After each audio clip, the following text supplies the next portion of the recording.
So, the Deathstalker movie series spanned it out a total of four movies. The original actor for the first movie would reprise his role in the fourth movie as kind of like a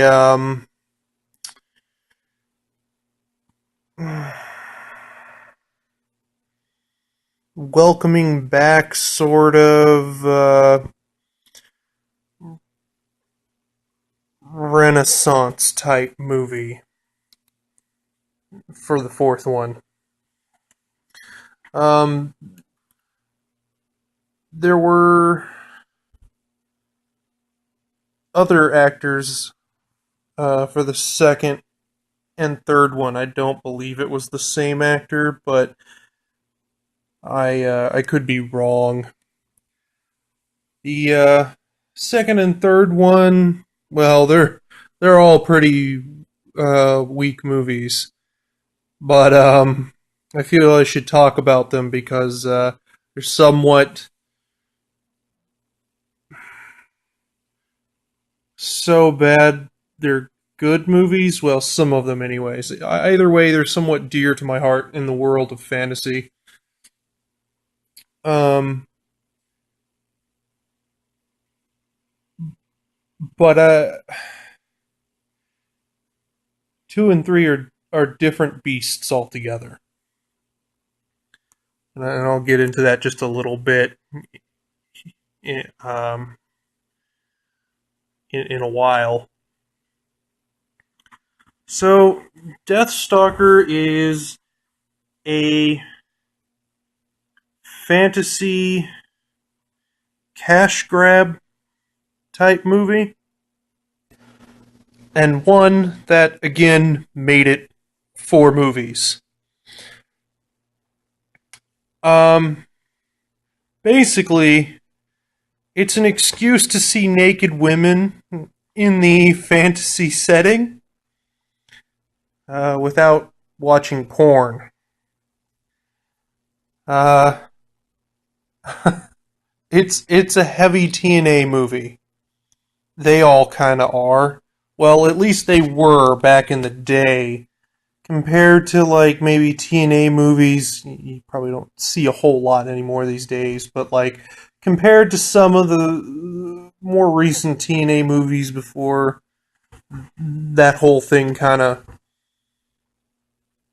simmered down, and again, people just reverted back to porn. Um, it was common to have movies, especially in the fantasy genre,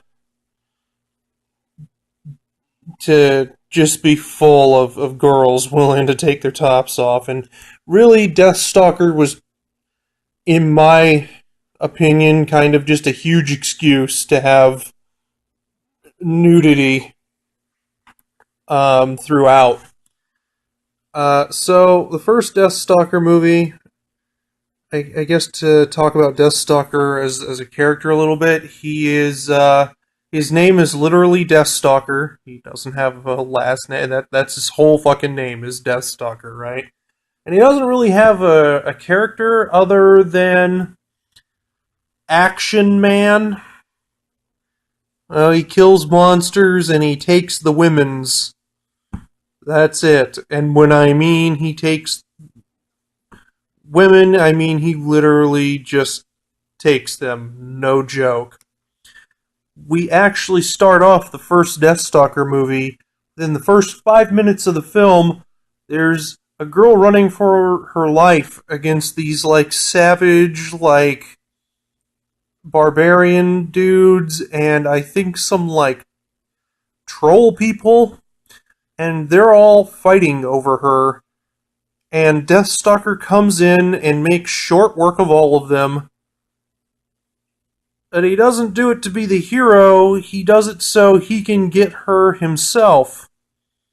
He does it for this prize in which he just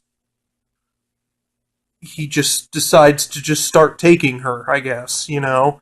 This is the first 5 minutes of the film, and we are introduced to this guy who is supposed to be our hero, and after he is done slaying the bad guys, he goes to force himself on her himself. Fantastic. Luckily, though, he is cock-blocked, and by this person who wants him to go and meet with this king.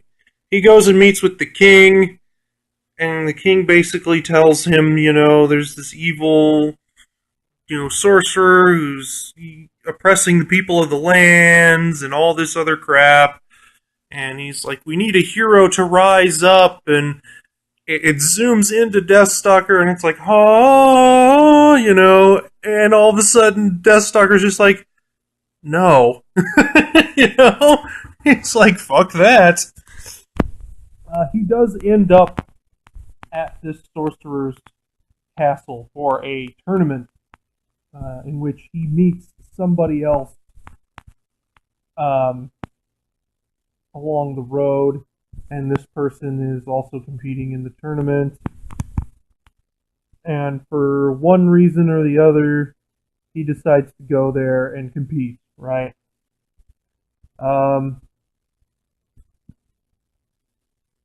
He also meets another woman along the way who I want to say is Sybil Danning. I can't quite say for certain. And she is a barbarian woman as well.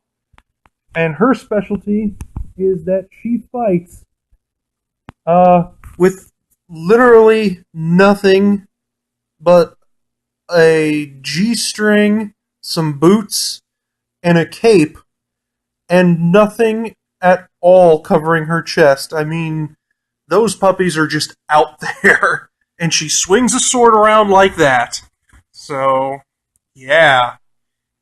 I think later on in the scene, she's got a bra on. I'll probably have that picture at the beginning of the review. She's got this quasi bra on for, I guess, the main party, but later on she just goes back to being braless. Kind of weird. I don't know why you needed to be so formal to this party, because the party in and of itself is all about fighting, mud wrestling, rape, and killing people, as there are tons of people just in the midst of this giant mosh pit of orgy and death, partying. And we are also introduced to a pigman who proceeds to,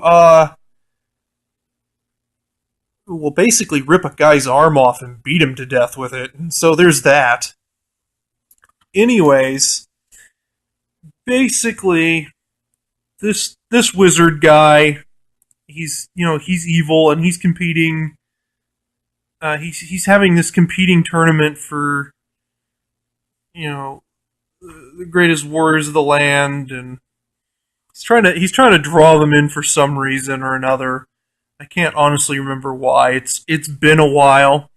The main thing I remember about him, especially when I was a kid watching it for the first time, and I thought it was really cool, and it's kind of a stupid, cheap little effect, but at the time I thought it was really cool, and I still kind of think it's cool now. And it's something that somewhat destroys his character as you go on through the movie. So towards the beginning, when we're introduced to this sorcerer, there is a mob of people attempting to bum rush his castle, and with a single wave of his hand, he turns them all into sheep. Which, when Deathstalker gets around to trying to kill him, why he doesn't just do that, I'm not certain. But it doesn't happen. Either way, the first Deathstalker movie is probably the best out of the whole lot. Number 2 is more of like a comedy, in a sense. So there's that. Number 3 is just abysmal. probably the worst one out of the film series. And number 4 is more of like a callback for the original actor, um, and people uh, who are like somewhat of a fan base for the original film. I guess all coming together to make the fourth movie, which